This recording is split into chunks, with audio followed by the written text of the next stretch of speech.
Ladies and gentlemen, we're here live at FANFAIRE NYC, and we have Richard and Adam here with us. Woohoo! How you guys doing? Awesome. We're here live at FANFAIRE, and both of you are teachers at the Art School of Design, right?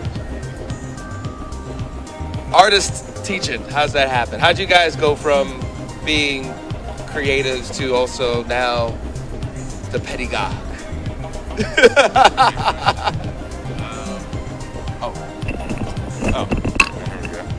Well, I was always a shy boy. Okay. And I was working in front of a computer. Okay. And I just wanted to work with people more so. Okay. And so I quit working in front of a computer all day just to share my art form and also teach it to kids. That's amazing. Thank you. And you can see the shyness right now. Yeah. See, before we started, you should have seen him talking. And Richard, how about you? What? So for me, it was, it actually goes back to when I was in high school, and my art teachers were always telling us that part of the obligation of being an artist is to give back. And the idea was to get your teaching credits because at some point along the way, you'd probably get involved with that. And then when I got to School of Visual Arts and I had the fortune to meet Erwin Greenberg, for anybody out there who is familiar with him, he emphasized that point also, that it's like a moral obligation that eventually, as part of being an artist, your whole idea is to give back. Who knew at what point along the journey that would take place for any of us? But after School of Visual Arts, I went into the industry for a while. I was working doing murals and illustrations and various things, and then many years later, as I was working with one of the other painting instructors, this guy Max Ginsberg, and a little history here. Max Ginsberg and Erwin Greenberg used to be teaching partners here at Art and Design from throughout the 60s, 70s, and 80s, before they both went to teach at School of Visual Arts and so forth, which is where I met them. Anyways, when I was working with Max, Max saw me mentoring various students that were coming to see us at his painting studio, and he says to me in his thick Brooklyn, New York accent, he's like, Rich, you're really good with these kids.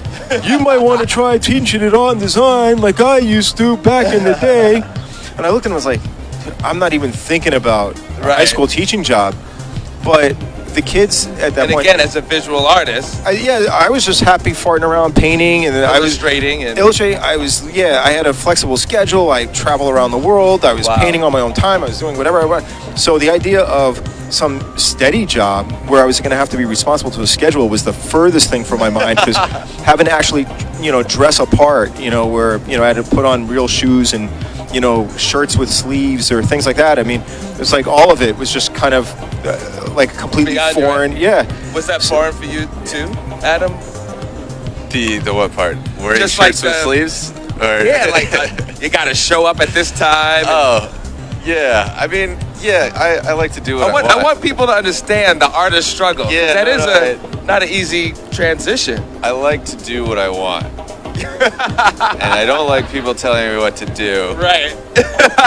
And so this is actually besides, being on time and stuff, this is actually a good place to create that world.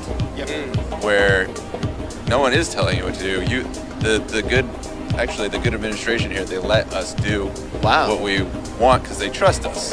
Nice. We have a lot of autonomy to structure our classes and our programs the way that we see fit as it relates to the industry. Get everybody really prepared, for what they do. That breathing room makes it a really strong program for everybody. Now, since this is a public school, so it's not a private school, how strict are they with lesson plans and just that aspect of teaching, that form and structure? Because that's usually very form and structure, So if the kids are learning, they let us do our crazy chaos. Okay. And like, it's like, we always equate it, well, I always equate it to it like, it's herding cats.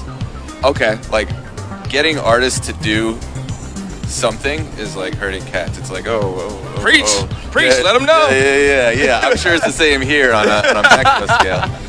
And so like, it's if they see we're willing to play ball, then they'll see that, and they'll give us like, you know, the freedom to do. So like, yeah, we have to do 1, 2, 3, but also they know we're artists, and like they embrace the chaos because there's no other way in a artistic creative field. Now, what is it? So this is the second year for them doing this. What is this like as a teacher? Well, first of all, being an artist first, and then becoming teachers and seeing this type of event, which I'm sure is going to inspire other people to want to follow your path. I mean, this event. Yeah. I mean, this is who does this? Like, what community? What school can freaking do this? I mean, like, I always say, if there is another school that's doing this, show me. Not on this level. Because I want to work with them. But we're kind of the flag bearers here. I mean, not to be modest, not to be I don't want to be humble because I don't see it anywhere else. Yeah. And if I do, show me, because I want to work with them. I would say historically, art and design has actually paved the way for a lot in terms of professionalism and professional opportunities. That's one thing. This kind of goes back to my history and all this, but even though I didn't graduate from here, I've worked with so many people that, you know, were graduates and alumni and so forth. And the school has always been providing and opening doors for professional opportunities, much more so than any other school that I've heard about, not just in New York City, but very likely the country too. And I would say certainly within the few years that I've been teaching here, I've seen these types of special events grow. You know, we have, you know, in the spring we'll have a fashion show. We've got a draw-a-thon. Now we've got our comic conventions. We've got film festivals. We've got professional events that are going on that are pulling in name caliber artists and filmmakers and designers, and no place else could pull this in. I mean, just no place else. You know, and some of these people were graduates and have deep roots to A&D. So their enthusiasm, you know, comes through, and it gets passed along down to the next generation. And of course, everybody then wants to keep carrying the ball. And every event has just gotten bigger and bigger exponentially with each one. You know, the fashion show started as a small event. That's now grown enormously, and it's like a big thing. The draw-a-thon's the same thing. The film festival is huge, and it gets into, they get the Tribeca film screenings and all of that. And now you've got this convention where you've got some supercalifragilisticexpialidocious artists here, you know, and writers, and you got major talent going on, and, you know, that's only going to pull in more people, you know. So, I'm glad that there's nobody else that's able to do something like this. I don't even know if any school, they could copy us, but I don't know if they would have the same kind of participation or the same kind of involvement, the same kind of emotional investment from their alumni and students to put it all together. If you had any advice for, you could pick either someone in the teaching, aspiring to teach within anything that here, or a student, what would you choose, and what would the words of wisdom be? Wait a second. A student that would want to come here, or a teacher that would want to teach here. The words of wisdom. You got to work hard.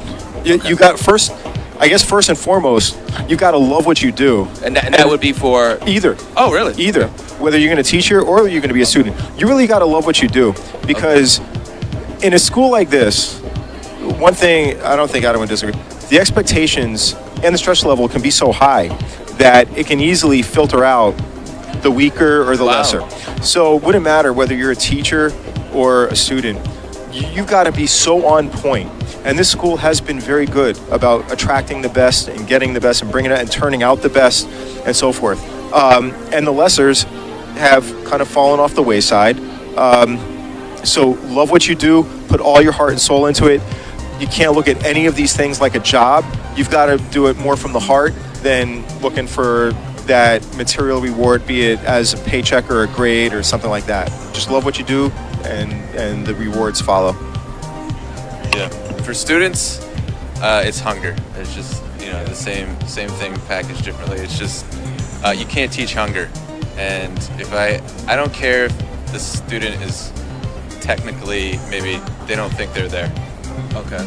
But if they're hungry, there's genius in that. Just that momentum.